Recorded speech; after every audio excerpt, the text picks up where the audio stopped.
Welcome back to DaBoot Tragedies. Welcome back to episode 9. We're going to touch on a lot of things today. Saints, Pelicans, LSU, a little bit of everything, surrounding the state right now. Of course, as always, we're going to start off with the Saints.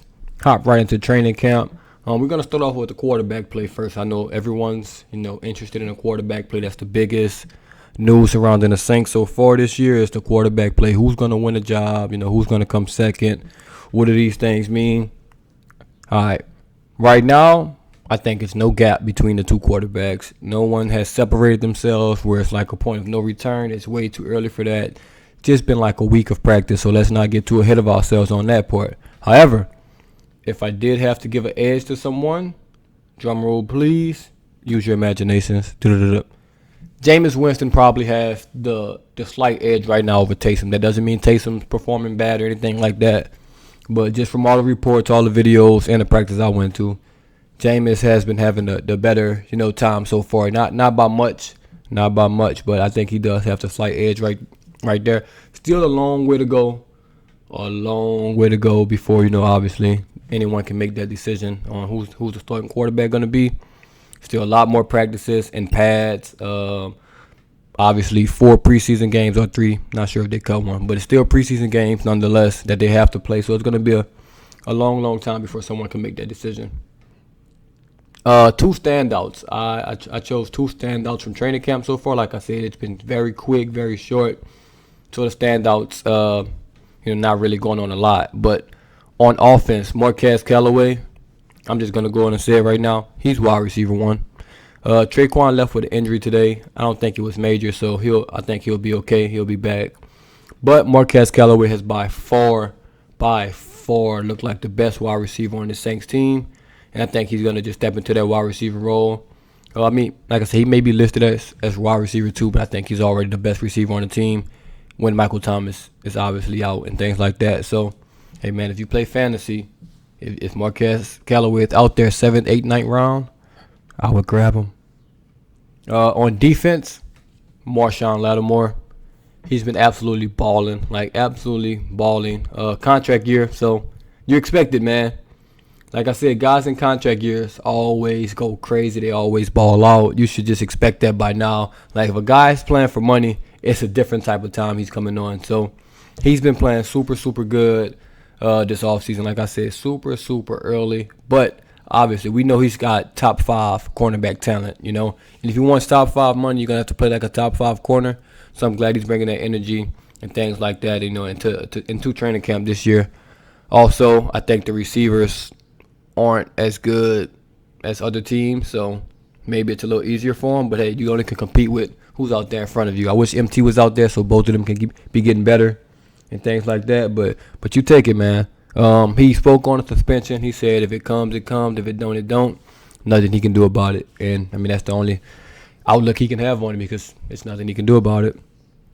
The young linebackers are also looking good. Zach Bond, Pete Werner, I think they've been getting better and better every day. Reports are saying they're getting better and better every day.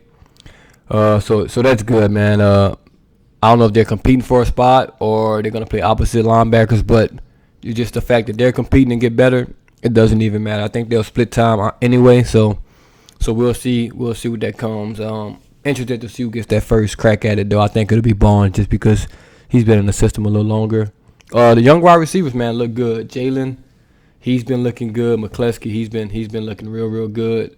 Deontay Harris has been looking good. Obviously, I just said Callaway's been looking good. So the young receiving course, honestly, stepping up. So it's gonna be interesting to see, who makes the team and who misses out on the team. But the young receivers have been looking like they've taken a step in the right direction.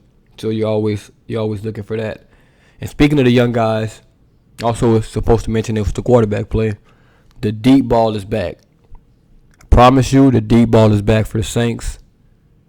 They're throwing it deep. Sean Payton's opening up the playbook. That deep ball will be back this year. Obviously, Drew Brees hindered us a little bit in that aspect because obviously his deep ball wasn't, the best at the age of 40 plus. But that's back. The one thing I can say about Taysom and Jameis, they both can throw the deep ball fairly well. So Deontay, Marquez, Traquan, Jalen McCleskey, Kawan Baker, whoever you want, they're all, Tommy Lee Lewis, which is funny. They all can get deep. They all want to stretch the field, and we have quarterbacks that can get them the ball downfield. So you look forward to that, man. I missed the deep ball in this offense, so I'm glad it could come back. And last but not least, first preseason game is almost upon us, man. I can't wait. I can't wait for game week. That's going to be probably the best week on this channel. Game week's going to be lit. I'm going to promise you that one right there. Well, not obviously, because some of y'all may not know. August 14th, we play Baltimore Ravens at Baltimore. Not sure if the starters are going to play. Not sure if who's going to play or what. Obviously, it's too far out from that. We're still 11 days away. But 4 days away from game week, and I can't wait for game week, man. It's gonna be fun leading up to game week, and we'll see what happens, man. That'll wrap up the Saints, man. That's training camp. Wrap up. I still think we're gonna look for a couple more people, maybe by trade or via free agency to bring in more guys.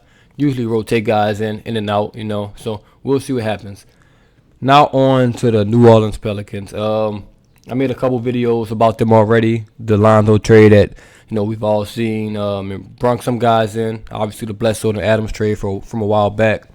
However, I just want to focus on David Griffin today. That's it. This whole segment, or whatever you want to call it, is going to be about David Griffin. It's a couple things. Well, actually, before I get to him, we do need a two guard. The lineup right now, I'm not opposed to Devontae Graham, Ingram, Zion, and Valanciunas. That's a good four guys. We're going to need a two guard. Not sure if NAW is ready for that role just yet. But if he has to slide in there, it's okay. But it's not, it's not what I want. It's not what I think a good playoff team or a playoff contending team, would have. But like I said, we'll see what he does that. But two things I have on David Griffin. One, is he really trying to win, or is he trying to fake like he's trying to win? Because some of these moves, just because he's making moves, don't necessarily mean you're trying to get better. Looks like to me he's just trying to stay decent. He's not trying to be absolutely trash, but I don't think he's going for anything major. I think he's playing it safe. I don't know if he's, trying to just keep building assets. I don't know what he's trying to do, but it doesn't look like he's trying to win. I know it's New Orleans. Free agents aren't lining up, to the door to come play for New Orleans, but my guys are going to Detroit, so guys can come to New Orleans. It's simple as that. So I honestly don't know what his strategy is. I won't say he's not trying to win. I'm just going to say his strategy is not clear cut. Like, I can't tell if he's trying to win, he's trying to maintain, he's trying to tank. You just have no idea what he's doing. If he says he's trying to win, he's a liar. But if he is trying to win doing this, then he needs to be fired. That kind of round bars. But yeah, I don't know what he's trying to do. And second, I think he's getting absolutely embarrassed, flat out embarrassed in these trades. These other GMs are picking on him. Other GMs are just like, let's go to New Orleans and do this because we'll easily, beat them in this trade or whatnot. Prime example, the Lonzo Ball signing trade. Got Thomas Satoransky, Garrett Temple. Thomas Satoransky, Garrett Temple, and a second-round pick for Lonzo Ball. And people keep saying, he was a restricted free agent. He was going to leave anyway, blah, blah, blah. Understand that. But now let's fast forward to today.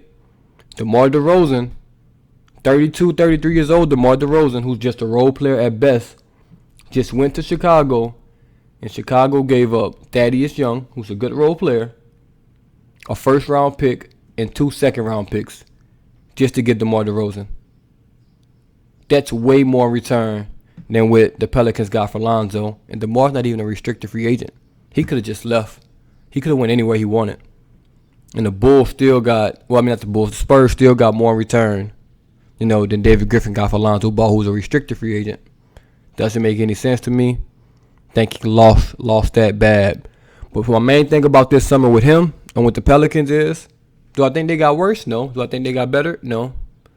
I think they'll get better just because Brandon Ingram's going to keep improving and Zion is just going to be a beast. Valanciunas is going to just be better than Steven Adams. And losing Bledsoe is addition by subtraction. So I can say I like where we're at, but I also hate the way we got there, if that makes any sense. I'm not mad at the end result, but I do think assets and things, the way he went about things, could have been better. where you could have this same team with even more assets, on the back end of it. And I think he would have had a pretty good offseason. But, I mean, I rate his offseason a C. It's just average. He didn't do anything great. He didn't, ruin the team by any means, of course. But I don't think he, went out of his way to make Pelicans like a for sure playoff team. But a lot of that's going to come down to the players anyway, man. You got basically 2 max players on your team, and B.I. and Zion's not a max player yet, obviously, because he's on his rookie deal. But, I mean, he's a max slot guy, obviously, in the future, and he already plays like one, so you have that. But, yeah, man, that'll wrap up the Pelicans. We'll see it's only day 2. It's going to be a long free agency, long offseason. We'll see what they do. See what else David Griffin has cooking up. And, we'll just go from there. I would like us to try to trade for Buddy Hield. I know a lot of Pelicans fans, not too fond of him anymore, but we need shooters, man. And he can slide right into that 2-guard position. If you could come out with Devontae Graham, Buddy Hield, Brandon Ingram, Zion, Valanciunas, playoff team right there, in my opinion. So we'll see. We'll see. Last but not least, man, LSU. It's going to be quick on LSU. Breaking news out of LSU from a day or two ago. Miles Brennan's going to have surgery. That's hurt. That hurts. I mean, this guy waited his turn for 4 or 5 years at LSU, man, and when it was his turn, he just got hurt. He was supposed to take over the keys, and then a guy named Joe Burrow, I don't know if you ever heard of him, he came, took his starting job, rightfully so, obviously, rightfully so. And then, Miles Brennan didn't complain, didn't transfer, sat there, was a backup, waited his turn, got his chance to start, end up getting hurt, end up, playing under one of the worst defenses I've ever seen at LSU, with Bo Pelini just having those kids not ready to play. End up getting hurt last year. Max Johnson comes in, plays okay, plays well in some games, and now it's a quarterback competition. This is like his 5th year at LSU. I don't know, the quarterback competition was kind of even right now, but now he gets hurt, so he's probably going to end up losing that job. And it just sucks, man. It just sucks for him. He waited his turn. He's been a great, I would say pro, even though, we're not pros in college. But I think he's been a great pro, great teammate, and he just never really got his shot. So that sucks for him. He's going to have surgery. So it's looking like Max Johnson's just going to win the job. And, hey, we'll see what Max can do. Hopefully he does well for LSU. First game is September 5th. I'm not a doctor, but if he having surgery now, that gives you a month. And if it's your shoulder, especially your throwing shoulder, it's not looking too promising. Last but not least, check out your LSU Tigers in the Olympics. LSU also has its first Olympic gold medalist since, I forgot what year they said, but it was a very, very long time. Mondo Duplantis won the pole vault title this morning. Should have broken a world record. When I tell you he was like an inch away from breaking it. His chest hit it on the way down. He was like a foot over it. But it was absolutely insane to watch, man. Congrats to him. Congrats to all the other LSU Tigers that's won medals and compete at the Olympics. That's a big feat. That's a very, very big feat. But yeah, man, that'll wrap up, Louisiana sports right now. Or at least the Saints, Pelicans, and LSU. So, hey, man, we're looking good because the season is almost upon us. College is almost here, and the NFL is almost here. Basketball summer league is right around the corner. And that's when this thing's gonna get rolling. So we'll see where this thing goes, man. Thank y'all for tuning in. If you made it this far, I appreciate you. If you're not subscribed to the channel, can you please just click that subscribe button, turn that notification on, so every time I post, you'll see what's going on in the world of Louisiana sports. Thank y'all for tuning in once again. This is DaBoot Tragedies, and I'm out.